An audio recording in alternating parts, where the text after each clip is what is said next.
নমস্কার, শুভ নববর্ষ সবাইকে। হ্যাঁ, এটা নববর্ষের মিনি ব্লগ দিতে একটু দেরি হয়ে গেল, তার জন্য সরি। সকাল 8টা নাগাদ উঠে দেখি বাবা টিভিতে ডিডি বাংলা চালিয়েছে নববর্ষের জন্য একটা সাংস্কৃতিক অনুষ্ঠান ছিল, তার লাইভ প্রোগ্রাম।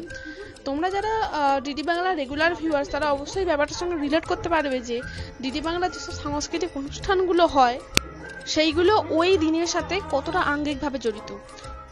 আর সেদিনকার চেরি অফ দ্য কেক ছিল, এই অনুষ্ঠানে এসেছিলেন অতিথি হিসেবে ইমন চক্রবর্তী, যিনি আমার অন্যতম একজন ফেভারিট সিঙ্গার, ফিমেল সিঙ্গার। আর দিনটা সকালটা খুব ভালো কাটলো সত্যি কথা বলতে। তারপর আমি টিভি দেখছি আর ভাই পড়বে, সে তো হবার না, ভাই তার পড়ার ঘর থেকে চলে এসেছে টিভির ঘরে। আর আমি সারা বছর যে কাজটা করতে সব থেকে বেশি ভালোবাসি, ভাইকে চটকানো, তো সেই কাজটা অবশ্যই দেরি না করে ফেললাম। ও কিন্তু এনজয় করছিল, মুখটা এমন ভাম করেছিল যেন মনে হচ্ছে ও খুব বিরক্ত হয়েছে। তারপর আমরা উঠে পড়লাম, টিভি বন্ধ করে দিয়ে দেখলাম সবজি কেটেছে মা, কারণ সেদিনকে তেঁতো কিছু খেতে হয় চচ্চড়ি টাইপের। আর আমি মাংসটাকে ম্যারিনেট করে নিলাম। আর তারপর দেখা হলো যে এখানে দইও এনেছে বাপি। আর তারপর ঘরে আসতে কি দেখলাম গেস করো তো? হ্যাঁ, বাপি আমাকে একটা গল্প বই গিফট করেছে নববর্ষ হিসেবে। নববর্ষের গিফট, একটা সেরা গিফট ছিল আমার কাছে এই গল্প বইটা। বাঙালি নববর্ষের শিবরাম চক্রবর্তী, বাঙালি হাস্যকৌতুকের লেখার রাজা, তার একটা সমগ্র একটা বুক লাভারের কাছে এর থেকে বেশি আর কিছুই চাওয়ার হতে পারে না। আমি খুব আনন্দ পেয়েছি বইটাকে পেয়ে। আর এই বইটা ছিল 1000 পাতার আপ। মোটামুটি শিবরাম চক্রবর্তীর যত ছোট গল্প রয়েছে সবই প্রায় এতে রয়েছে। আর আমি বইটা পাওয়ার পরেই 70 পাতা পড়ে ফেলেছি। তারপর আমি সেদিনকার যে নতুন জামা পরতে হয় সেই আমার টপ আর প্লাজোটা বার করে ফেললাম। আর ভাইয়েরও নিচে হাফ প্যান্ট আর এই গেঞ্জিটা সেটাও বার করে রাখলাম। আর ভাইকে আমি আগে স্নান করিয়ে দিয়েছি।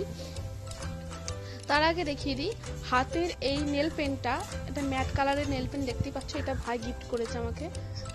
ওর মুডটা আজকাল ভালোই আছে বলতে হবে। আর সেদিনকে আমি একটা খুব ভালো ইনসিডেন্ট হচ্ছে, এই হারিয়ে যাওয়া পাখিটাকে আমি দেখলাম। এটা হচ্ছে বউ কথা পাখি, হলুদে কালোতে, কি সুন্দর দেখতে, এটাকে খুব কিউট। তোমরাও দেখো। আর যেহেতু জানলায় তার জালি লাগানো রয়েছে, সো ভিডিও কোয়ালিটি খুব একটা ভালো হয়নি। আর সবাইকে আরেকবার সরি ব্যাকগ্রাউন্ডে ফ্যানের আওয়াজ শোনার জন্য, কারণ এই গরমেতে ফ্যান অফ করে আমি ভয়েস ওভার দিতে জাস্ট পারছি না, সরি গাইস। দেন ভাইকে আমি স্নান করে নিয়েছি আর ভাই নতুন ড্রেসটা পরে নেবে। দেখো ফিটিংটা ওর মোটামুটি ভালোই এসছে, খুব কিউট লাগছে ওকে। শুধু ও ক্যামেরার সামনে এমন ভাবে চলে আসবে যাতে ওকে পুরোটা না দেখাই যায়, একদম ক্যামেরা পার্সন না সত্যি কথা বলতে কি।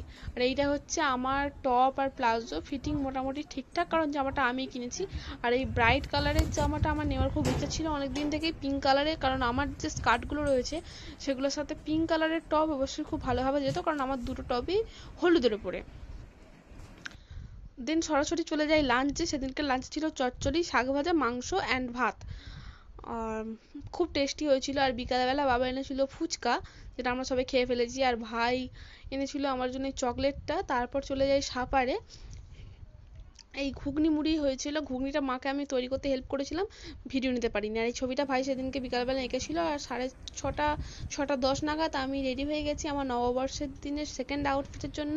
ছিল একটা শর্টস আর এই পিঙ্ক আর হোয়াইটের প্রিন্টেড এই কটনের টপটা।